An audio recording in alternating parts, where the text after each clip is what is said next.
Welcome back sir. कैसे हो आप?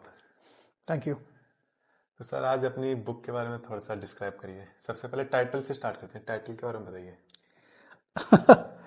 Okay, I have just written this book. It is basically Spine to Wade leadership book है। इसका title basically एक metaphor है, स्पाइन टू वेड। मैंने आर्मी छोड़ी थी 2013 में and I join the corporate world.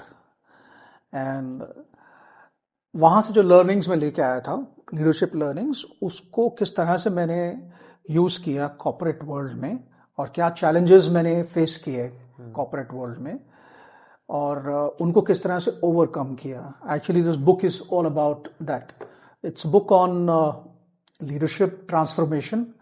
ये कोई एमबीए की किताब नहीं है या ये कोई ऐसी किताब नहीं है जो आपको स्कूल कॉलेज में पढ़ने के लिए। बेसिकली लिव्ड एक्सपीरियंसेस हैं इसमें। सो स्पाइन टू वेड का मतलब ये है कि हम अपनी वैल्यूज, अपनी लर्निंग्स, अपनी प्रिंसिपल्स लीडरशिप के, इनको सीखते हैं और इनको हम इम्प्लीमेंट करते हैं।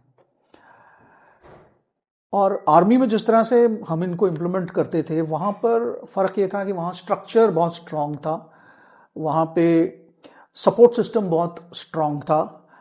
तो वहाँ इनको इम्प्लीमेंट करने के तरीके फ़र्क थे, इन प्रिंसिपल्स को, वैल्यूज़ को, इन लर्निंग्स को। तो आप एक स्ट्रांग स्पाइन के साथ वहाँ खड़े होते थे और आप वहाँ पे अपना लीडरशिप क्वालिटीज़ को इम्प्लीमेंट करते थे। लेकिन जब मैं कॉर्पोरेट में आया तो मैंने रियलाइज़ किया कि खाली इन प्रिंसिपल्स, इन वैल्यूज़ और इन लर्निंग्स के साथ में अगर मैं वैसे ही काम करूंगा जैसे कि मैं आर्मी में काम करता था, तो शायद कॉर्पोरेट में सक्सेसफुल नहीं हो सकते थे। तो मैंने क्या सीखा? मैंने ये सीखा कि किस तरह से सिचुएशन को समझना है, किस तरह से स्लोली इनके तरीकों को समझना है। जैसे आर्मी में डिसीजन मेकिंग जो होती है वो बहुत स्ट्रांग होती है जी।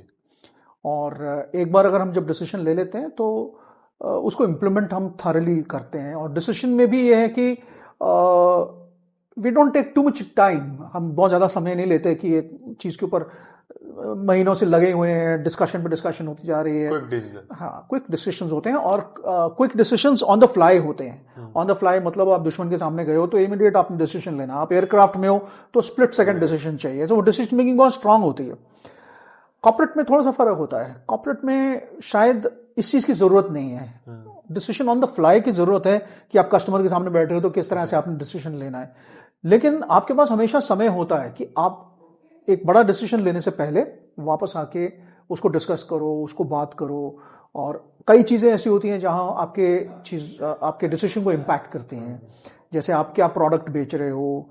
जैसे मैं सॉफ्टवेयर कंपनी में हूँ तो सॉफ्टवेयर कंपनी में प्रोडक्ट क्या, उसका इम्पैक्ट क्या होगा, कस्टमर क्या चाहता है और चीज़ें क्या बदल रही हैं। आपने प्रोडक्ट बनाया लेकिन जब तक आप मार्केट में पहुँचते हो तब तक वो सॉफ्टवेयर कुछ और ही निकल जाता है। लोगों को कैसे साथ लेके चलना है। तो वेडिंग का मतलब होता है, वेड का मतलब होता है जैसे आप पानी में चलते हो ना जी। तो पानी में आप हर पैर रखते हो तो फिर धीरे धीरे पानी में ऐसे ऐसे चलते हो, है ना। आप अपना हाथों से पानी को धीरे धीरे साइड पे करके सोच समझ के पैर आगे रख के आप चलते हो। तो वो होता है वेड करना, वेडिंग। तो स्पाइन टू स्पेड से ये मतलब है कि हम किस तरह से अपने लाइफ के प्रिंसिपल्स को और इन सब चीज़ों को जो हमने लीडरशिप प्रिंसिपल सीखे हैं उसको किस तरह से अडेप्ट करके और कॉर्पोरेट में मैंने कैसे किया life. So this title has basically come from there. And इसका जो दूसरा पार्ट है वो है लीडिंग जनरेशंस टू थ्राइव। ये ना, अगर आप देखोगे तो नीचे एक और लाइन लिखी है।